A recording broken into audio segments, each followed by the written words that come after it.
مفتی خالد الازہری کے اصلاحی بیانات اور وظائف کے لیے مفتی صاحب کا یوٹیوب چینل سبسکرائب کریں۔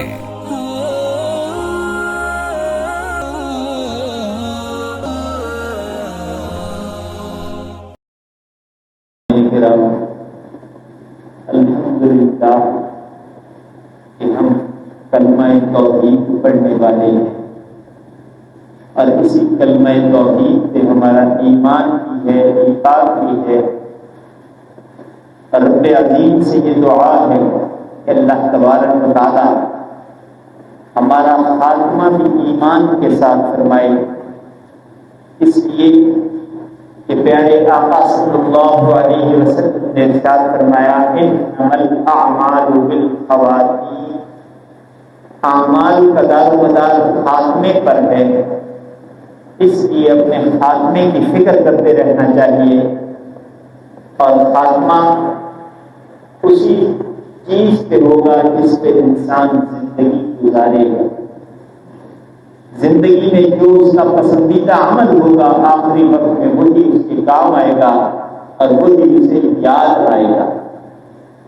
جب موت کا فرشتہ سر پہ آ جائے گا اس وقت وہی چیز زبان پہ ہوگی، وہی چیز اس کے ذہن میں ہوگی، وہی اس کے دل میں ہوگی جو ساری زندگی اس کے دل میں رہی، ساری زندگی اس کی زبان پہ رہی۔ اگر خدا نخواستہ بے یقینی کی کیفیت ہو، اللہ کی ذات پہ یقین کامل نہ ہو، تو پھر اس وقت بھی بڑی مشکل پیش آئے گی۔ قبر کے 3 سوال وہ بھی صحیح جواب دے نہیں پائے گا، حالانکہ ایک دعا پیارے آقا صلی اللہ علیہ وسلم کی سکھلائی ہوئی، اسے یاد بھی کرنا چاہیے، اسے دہراتے بھی رہنا چاہیے اور اسے یاد بھی رکھنا چاہیے، اسے سمجھنا بھی چاہیے۔ رضیت باللہ ربا وبالاسلام دینا وبمحمد صلی اللہ علیہ وسلم نبیا، یہ وہ قبر کے 3 سوالوں کے جواب ہیں جو اس دعا کے اندر ہیں۔ بندہ کہتا ہے اللہ میں راضی ہوں اس پہ، کس پہ؟ کہ تو میرا رب ہے۔ رضیت باللہ ربا، اللہ میرا رب ہے، وبالاسلام دینا، اور میں اس پہ بھی راضی اور خوش ہوں کہ میں دین اسلام پہ ہوں اور اس پہ بھی ہوں کہ دونوں جہانوں کے آقا اور سردار محمد رسول اللہ صلی اللہ علیہ وسلم میرے پیغمبر ہیں، میرے نبی ہیں، میں ان کا کلمہ پڑھتا ہوں۔ تو جو زندگی میں عمل کیا جائے گا وہی آگے کام آئے گا اور وہی ہر موقع پہ یاد آئے گا۔ یہ چیز ذہن میں رکھیے گا۔ ہم لوگوں نے شاید اللہ کو سمجھا نہیں، ہم نے اللہ کو سمجھا نہیں۔ اللہ رحیم و کریم ہے، اللہ ظالم نہیں۔ اللہ رحیم و کریم ہے، اللہ ظالم نہیں ہے۔ اللہ کسی پہ بھی ظلم نہ کرتا ہے نہ کرے گا، نہ اللہ کی صفت ظالم ہے۔ متکبر اللہ کی صفت ہے جو اسے دے گا ہے، المتکبر اس اللہ کی صفت ہے، قہار بھی ہے، جبار بھی ہے۔ قہار و جبار اس کی صفات ضرور ہیں، لیکن یہ صفات اس کی کسی مسلمان کے لیے، کسی کلمہ گو کے لیے نہیں ہے، یہ صفات اللہ کی اپنے دشمنوں کے لیے ہیں۔ اللہ غفور ہے، اللہ رحیم ہے، اللہ علیم ہے، اللہ رحمان ہے، اللہ رحیم ہے، رحمان الدنیا ہے اور رحیم الآخرہ ہے۔ اس کی صفت رحمانیت یہ دنیا میں کافر اور مسلمان دونوں کو مل رہی ہے، اس سے فائدہ اٹھا رہا ہے، لیکن رحیم الآخرہ ہے، آخرت کے اعتبار سے وہ رحیم اس طرح ہے کہ اس کی صفت رحیمیت صرف اور صرف مسلمان کے لیے ہوگی، ماننے والے کے لیے ہوگی، منکر کے لیے نہیں ہوگی۔ تو اللہ سے لو لگانا یہ ایک مسلمان کے لیے ضروری ہے۔ اللہ بڑا رحیم ہے، اللہ بڑا رحیم ہے۔ ہم نے اللہ سے اپنا رشتہ جوڑا ہی نہیں، اگر ہمارا رشتہ اللہ سے جڑا ہو تو ہمیں ادھر ادھر دیکھنے کی نہ ضرورت ہے اور نہ ہی کبھی نوبت آ سکتی ہے. ہماری نظر خوشی میں بھی اللہ کی طرف اٹھنی چاہیے، پریشانی میں بھی اللہ کی طرف اٹھنی چاہیے، عام حالات میں بھی اللہ کی طرف اٹھنی چاہیے، اس لیے کہ ہمارے لیے سب کچھ اللہ ہی ہے، اس لیے وہ ہمارا رب ہے، وہ ہمارا رب ہے. ہماری عبادات اللہ کے لیے ہیں. ہماری کسی بھی عبادت میں اللہ کے سوا اگر کوئی شریک ہو گیا تو وہ عبادت خالص نہ رہی. اور جانتے ہیں اللہ تبارک و تعالیٰ کو ہر چیز قابل قبول ہے، ایک چیز اللہ کو قبول نہیں اور وہ شرک ہے. اللہ قرآن کریم میں فرماتے ہیں ان اللہ لا یغفر ان یشرک بہ ویغفر ما دون ذلک لمن یشاء. میں ہر چیز کو معاف کر دوں گا، ہر گناہ کو معاف کر دوں گا، لیکن اگر نہیں بخشوں گا تو میں شرک کو نہیں بخشوں گا. اللہ اپنے ساتھ شریک برداشت نہیں کر سکتا، اللہ اپنے ساتھ شریک برداشت نہیں کر سکتا. اللہ وحدہ لا شریک ہے، ایک ہے، یکتا ہے، اکیلا ہے، واحد ہے، احد ہے، سب کچھ وہی ہے. اللہ تبارک و تعالیٰ جو چاہتا ہے کرتا ہے، اس کو اس کے فیصلوں میں کوئی مجبور نہیں کر سکتا. اور اس سے ایک قدم بڑھ کے اللہ تبارک و تعالیٰ نے فرما دیا لم یلد ولم یولد، نہ میری اولاد ہے اور نہ میں کسی کی اولاد ہوں.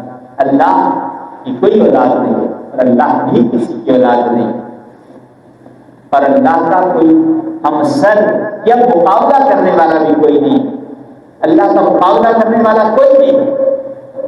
اللہ اکیلا ہے، اکیلا ہے اور اکیلا ہی رہے گا.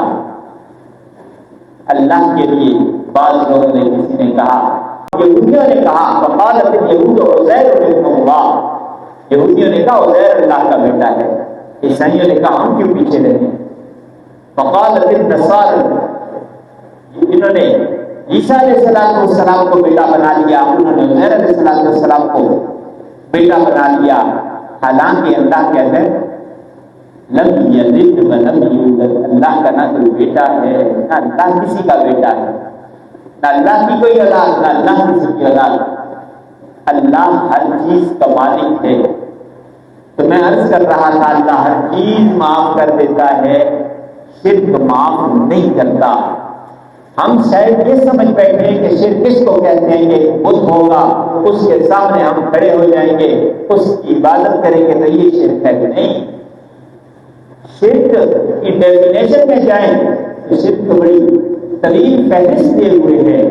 ہماری عبادات کے اندر شرک ہے، ہمارے معاملات میں شرک ہے، ہمارے روزمرہ کے امور کے اندر ہم شرک کرتے ہیں. اور اللہ نے کیا کہہ دیا، سب کچھ بخش دوں گا، نہیں بخشوں گا تو شرک نہیں بخشوں گا. ہم عبادت کرتے ہیں، نماز پڑھتے ہیں، اس کے اندر بھی دکھلاوا ہے. میرے آقا لوگ ہیں بڑے حاجی صاحب ہیں، بڑے نمازی ہیں، بڑے نیک ہیں، بڑے جناب یہ تو بڑا صدقہ کرتے ہیں، یہ تو جناب لائنیں لگوا کے رمضان میں زکوٰۃ اپنی راشن کی صورت میں بانٹتے ہیں، یہ بڑے سخی ہیں. اس کا نام شرک نہیں تو اور کیا ہے. عبادت اللہ کے لیے کر رہے ہو، بندوں کے لیے کر رہے ہو. نماز اگر اللہ کے لیے پڑھی ہے تو نماز قبول ہے. نماز اگر اس نیت سے پڑھی کہ چلو نماز تو میں پڑھ رہا ہوں، لوگ کہیں گے بڑا نمازی ہے، یہ ہر جمعے کو جناب سفید ٹوپی پہن کے مسجد جاتا ہے، یہ بڑا نیک ہے، بڑا جناب معاملات اس کے ایسے ہیں، لوگوں کو بڑا سخی بھی ہے، لوگوں کو بھی پیسے دیتا رہتا ہے، لوگوں کی مدد بھی کرتا ہے، اور اس نے جو قربانی دی ہے اس کے مقابلے میں تو پورے محلے میں قربانی بھی نہیں ہے. اگر اس کے دل میں یہ خیال آ گیا تو واللہ واللہ واللہ یہ شرک ہے، شرک کے سوا کچھ نہیں. اس لیے کہ لن ینال اللہ لحومها ولکن ینالہ التقوی منکم ولا دماؤها ولکن ینالہ التقوی منکم. اللہ کہتے ہیں مجھے تک جو چیز پہنچتی ہے وہ نہ گوشت ہوتا ہے نہ خون ہوتا ہے، میرے پاس جو چیز آتی ہے وہ تمہارے دل کا تقویٰ ہوتا ہے. اگر دل کے اندر یہ آ گیا کہ میرا سب سے بڑا جناب جانور ہے، میرا جانور سب سے خوبصورت ہے، میرے سے زیادہ بڑی قربانی کوئی نہیں کر سکا، تو گئی قربانی گھاٹ میں. یہ قربانی قبول نہیں. فرمایا ایسی نمازیں، ایسی عبادات، ایسی زکاتیں، ایسی قربانیاں یہ پرانے کپڑے کی طرح لپیٹ کے منہ پہ مار دی جاتی ہیں، پرانے کپڑے کی طرح لپیٹ کے منہ پہ مار دی جاتی ہیں۔ کوئی بادشاہ کا واقعہ آتا ہے نا، ایک بادشاہ نے نیت کی، اس نے حدیث مبارکہ سنی کہ من بنا للہ مسجدا بنى اللہ له بیتا فی الجنہ، اس نے حدیث سنی کہ نبی پاک صلی اللہ علیہ وسلم ارشاد فرماتے ہیں جس نے اللہ کے لیے مسجد بنوائی اللہ اس کے لیے جنت میں محل بناتے ہیں۔ اب ذرا غور کیجیے گا، جس کے لیے اللہ جنت میں محل بنوائیں گے تو کیا اللہ اسے جہنم میں بھیجیں گے؟ جس کا محل جنت میں ہوگا تو یقینی طور پر جنت میں جائے گا نا۔ من بنا للہ مسجدا بنى اللہ له بیتا فی الجنہ، اس بادشاہ نے یہ حدیث سنی کہ اللہ کے لیے جس نے مسجد بنوائی اللہ اس کے لیے جنت میں محل بنائے گا۔ اب یہاں پہ بنانے والا کون ہے؟ مسجد بندہ ہے۔ بندہ اپنی استطاعت کے مطابق، اپنی توفیق کے مطابق، اپنی چادر میں رہتے ہوئے بنائے گا۔ اور ادھر محل کون بنا رہا ہے؟ اللہ جو احکم الحاکمین ہے، تمام چیزوں کا مالک ہے، وہ رب جب محل بنائے گا تو اس کے پھر کیا کہنے، اس کے پھر کیا کہنے، اس میں کیا کچھ ہوگا؟ دنیا میں یہ گارے مٹی سے، سیمنٹ بجری سے، سریے سے، ٹائلوں سے مسجد کو بنائے گا، سجائے گا، سنوارے گا، وہاں میرا رب اس محل کو سونے اور چاندی، ہیرے جواہرات سے سجائے گا، موتیوں سے سجائے گا۔ اور اللہ اس چیز کے قادر ہے، حدیث مبارکہ میں آتا ہے کہ اللہ تبارک و تعالیٰ جنتیوں کے لیے ایسے ایسے محلات بنائیں گے کہ پورے کا پورا محل ایک موتی کا بنا ہوا ہو، ایک موتی جو ہم میں سے اکثریت نے 99.99% لوگوں نے دیکھا بھی نہیں ہوگا۔ سچا موتی ہم میں سے کس نے دیکھا ہے؟ کسی ایک آدمی نے دیکھا ہوگا اس پورے مجمع میں، اور وہ بھی کتنا سا ہوگا جو ہتھیلی پہ رکھیں تو گرنے کی توقع ہو کہ گر نہ جائے، خطرہ ہو کہ گر کے ڈوب نہ جائے۔ اللہ ایک موتی سے پورے جنت کا محل بنانے کے قادر ہے، کیونکہ وہ اللہ ہے، مالک ہے۔ اس بادشاہ نے یہ سن رکھا تھا، اس نیت کی کہ میں ایسا محل بنواؤں گا تاکہ میں بھی اس حدیث مبارکہ کے مطابق، اور ہمارا یہ یقین ہے کہ جو کچھ نبی کریم صلی اللہ علیہ وسلم نے ارشاد فرما دیا، زمین اوپر جانا ممکن ہے، آسمان کا نیچے آنا ممکن ہے، پہاڑوں کا ریزہ ریزہ ہونا ممکن ہے، لیکن نبی آخر الزمان صلی اللہ علیہ وسلم کی مبارک زبان سے یہ بات وہ ناممکن نہیں ہو سکتی۔ جو میرے آقا نے فرما دیا بے بھی ایسا ہی ہے، اور یہ ہر مسلمان کا ایمان ہے، یقین ہے کہ نبی کریم صلی اللہ علیہ وسلم فرما دیا تو ایسا ہی ہے۔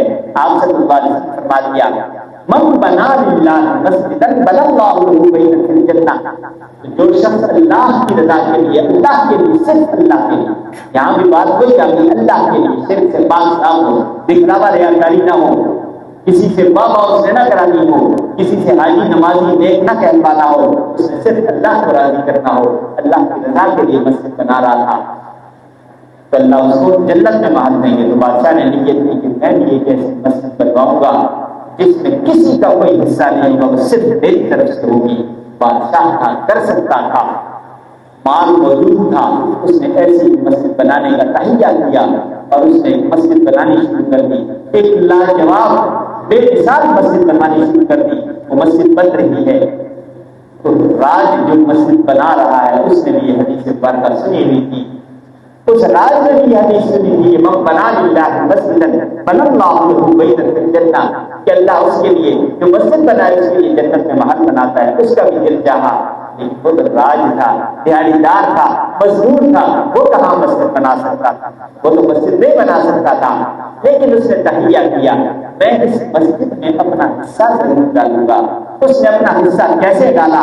ایک دن اپنے اس تھیلے کے اندر، جو راج کا تھیلا ہوتا ہے سب نے دیکھا ہوا ہے، اس کے اندر اس کی بیسی رنڈی یہ سامان پڑا ہوتا ہے، اس کے اندر چھپا کے ایک اینٹ لے آیا اور وہ اینٹ لا کے اس نے نظر بجا کے اس مسجد کے اندر لگا لی۔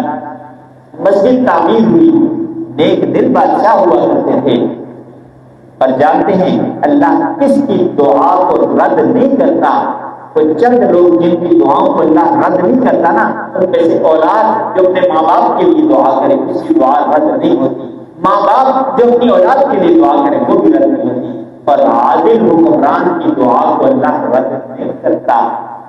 عادل حکمران ہو، عدل کرنے والا ہو، انصاف کرنے والا ہو، اس کی دعا کو اللہ رد نہیں کرتا۔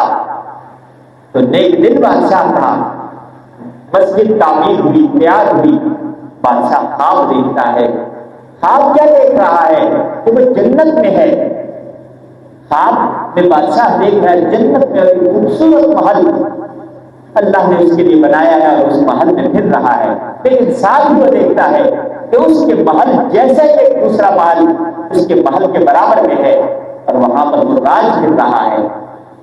بادشاہ کو تعجب ہوا، تعجب اس لحاظ سے ہوا چلو میرا محل بنتا ہے تو حدیث مبارکہ کی روشنی میں جیسے نبی کریم صلی اللہ علیہ وسلم فرمایا تھا میں نے تو مسجد بنا دی تو اللہ نے میرے لیے محل بنا دیا، بات حدیث کے مطابق ہے، لیکن اس کے لیے مسجد کیوں بنی؟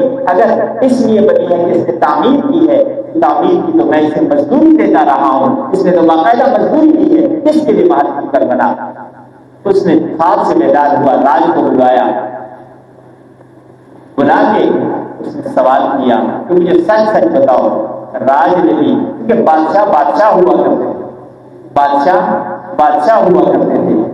آپ حضرات میں سے یہاں بات روک کے آگے، آپ حضرات میں سے جن لوگوں نے شاہی مسجد ٹھٹھا دیکھی ہے، ٹھٹھا کی شاہی مسجد سندھ میں ٹھٹھا کی مسجد، اس مسجد شاہی مسجد ہے، بادشاہوں کی بنائی ہوئی ہے، مغل بادشاہوں نے بنوائی تھی، اس مسجد کے 100 گنبد ہیں 100، لیکن جب آپ گننے لگے یا تو 99 گنیں گے یا 101 گنیں گے، 100 ہوتے ہی 100 بتا گر ہی نہیں پاتے، بنے اس طرح سے گننے لگو سارا دن لوگ گن رہے ہوتے ہیں۔ اس مسجد میں جائیں میں خود گیا ہوں، دیکھا ہے، جائیں تو بندہ گنتا رہتا ہے، سارے لوگ گن رہے ہوتے ہیں کہ واقعی یہ نہیں گنے جاتے، تو واقعی نہیں گنے جاتے، یا 100 ہوں گے یا 99 ہوں گے یا 101 بنیں گے، 100 کبھی نہیں آتے۔ وہ مسجد جب ٹھٹھا والی تعمیر ہوئی نا تو اس بادشاہ نے بلوایا، راج خوش ہوا کہ مجھے انعام دینے کے لیے بلوایا ہے، اس نے بلا کے اس کے دونوں ہاتھ پہلے کٹوائے، پہلے اس کے دونوں ہاتھ کٹوائے، جس راج سے مسجد تعمیر کرائی اتنی عالیشان مسجد، اس کے اندر یہ کمال رکھا کہ وہ گنبد گنے ہی نہیں جا رہے، اس کے پہلے ہاتھ کٹوائے۔ کیوں؟ کہنے لگا ایسی مسجد کسی اور کی نہ بنا دے، ایسی مسجد کو بادشاہ دور سے کیسے پوچھنا، ایسی مسجد کسی اور کے لیے نہ بنا دے۔ اور پھر اس کے بعد اس کو قتل کرا دیا، اور مسجد کا جو مرکزی دروازہ ہے نا، مرکزی دروازہ، اس کے اندر اس کی قبر بنا کے اس دروازے کو ہمیشہ کے لیے بند کر دیا۔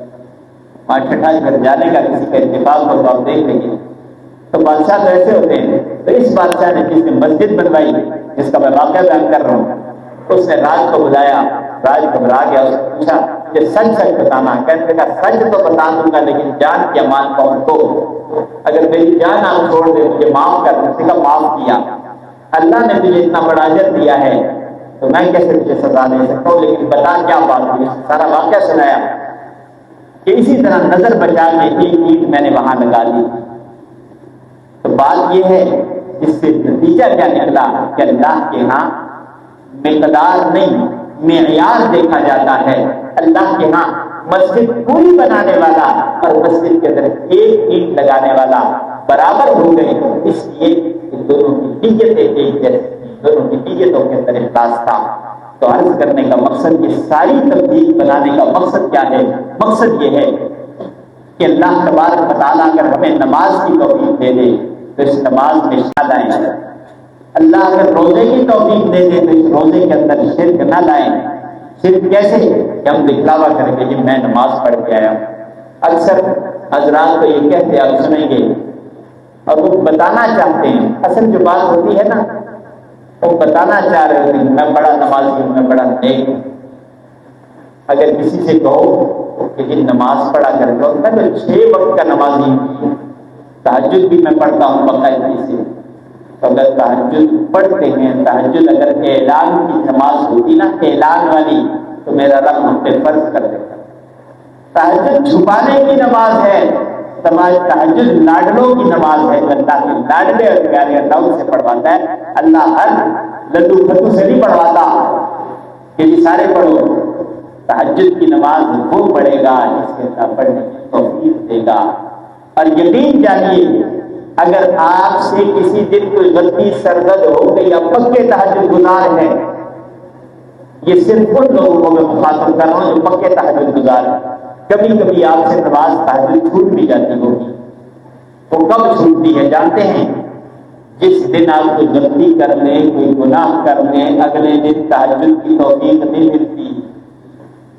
یہ یقینی بات ہے، اگلے دن تہجد چھوٹ جاتی ہے۔ کیوں؟ وہ پچھلے دن کی خطا اللہ کہتے ہیں جب تو بھی خطائیں کرے گا، تو میرا لاڈلا تھا، تو میرا لاڈلا تھا، تجھے میں توفیق دے رہا ہوں اور تو بھی خطائیں کر رہا ہے، تو پھر تجھ میں اور واقعے میں کیا فرق ہے؟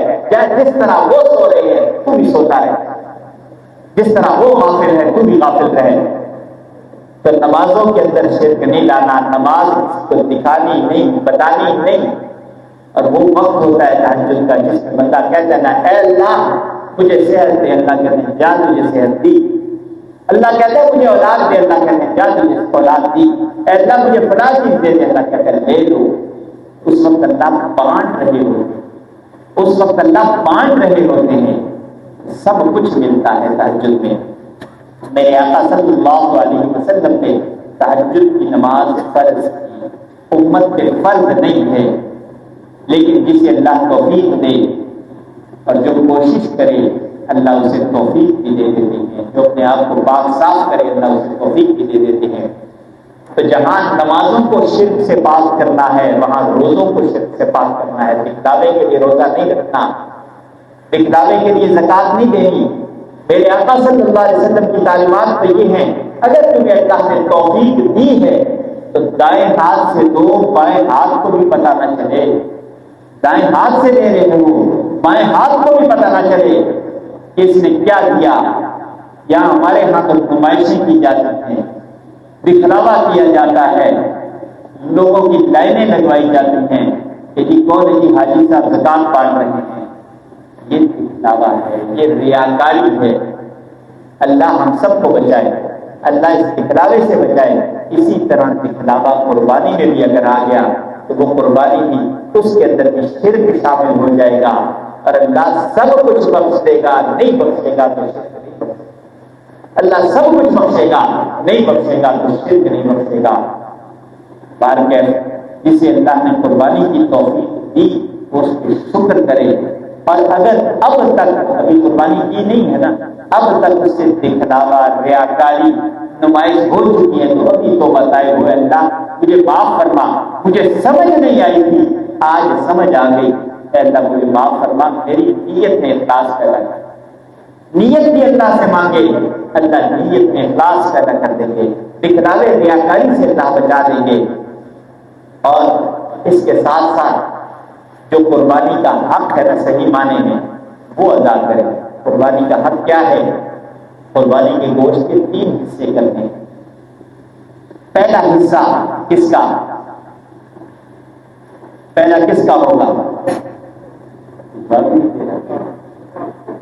پہلا غربا کا، پہلا اپنا نہیں رکھنا، پہلا حصہ غربا کا، دوسرا حصہ اقربا کا، تیسرا حصہ اپنے لیے۔ 3 حصے جو مسنون طریقہ ہے، ایک حصہ غریبوں کے لیے۔ یہاں غریبوں والے میں ایک عرض کرتا چلوں، خدا را میں ہمیشہ کہتا ہوں ان پیشہ وروں کی حوصلہ افزائی نہ کریں۔ یہ پیشہ ور جو آتے ہیں نا پورا ٹبر پورا خاندان آیا، تھیلے پکڑے میں مانگ رہے، لوگوں کے دروازے پیٹ رہے ہیں، کھٹکا رہے ہیں اور لوگ ان کو دے رہے ہیں۔ وہ آپ سے لیتے ہیں، وہ پوری بوریاں لے جا کے جامع مسجد روڈ پہ گوشت بکتا ہے۔ دیکھ میں سارے اسی شہر میں رہنے والے ہیں، جامع مسجد روڈ پہ باقاعدہ دکانیں لگی ہوتی ہیں، وہ خرید کے سڑک کے کنارے بیٹھ کے ان سے خریدتے ہیں، لوگ آ کے ان سے خرید کے لے کے جاتے ہیں۔ ان سے کون خریدتے ہیں؟ شادی حالوں والے، عورتوں والے لے کے جاتے ہیں۔ آپ کی قربانی کہاں گئی؟ آپ نے تو قربانی اس لیے کی تھی، غریب کا حصہ اس لیے نکالا تھا کہ غریب کے منہ میں بھی گوشت کا ٹکڑا چلا جائے۔ براہ مہربانی ان پیشہ وروں کی حوصلہ شکنی کریں، کہ حوصلہ افزائی نہ کریں۔ ہاں اب کرنا کیا ہے؟